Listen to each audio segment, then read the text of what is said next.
Second brain ಇದೆ ಅಂದರೆ ನಂಬ್ತೀರಾ?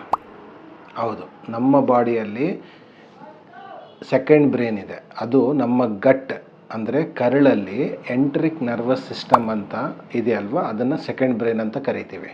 ಏನಕ್ಕೆ ಅಂದರೆ ನಮ್ಮ ಬ್ರೈನಲ್ಲಿ ಯಾವ ಥರ ಒಂದು ಡೋಪಮಿನ್ ಹಾರ್ಮೋನ್ ರಿಲೀಸ್ ಮಾಡುತ್ತೋ ಅದೇ ಥರ ನಾವು ಫುಡ್ ತಿಂದಿರೋವಾಗ ನಮ್ಮ ಒಂದು ಗಟ್ಟಲ್ಲಿ ಡೋಪಮಿನ್ ರಿಲೀಸ್ ಆಗುತ್ತೆ. ಈ ಡೋಪಮಿನ್ ನಮ್ಮ ಬ್ರೈನಿಗೆ ರೀಚ್ ಆಗಿ ಮೂಡ್ ಸೆಟ್ ಮಾಡುತ್ತೆ. ಸೊ ಈ ಡೋಪಮಿನ್ ನಾವು ತಿನ್ನೋ ಒಂದು ಫುಡ್ಡಿಂದ ರಿಲೀಸ್ ಆಗುತ್ತೆ. ಸೊ ಅದಕ್ಕೋಸ್ಕರ ನಾವು ಏನೇ ಒಂದು ಫುಡ್ ತಗೊಂಡ್ರೆ ಈ ಡೋಪಮಿನ್ ನಮ್ಮ ಮೂಡ್ ಬಿಹೇವಿಯರ್, ನಮ್ಮ ಕಾಗ್ನೇಟಿವ್, ನಮ್ಮ ಬಿಹೇವಿಯರ್ ಸೆಟ್ ಮಾಡುತ್ತೆ.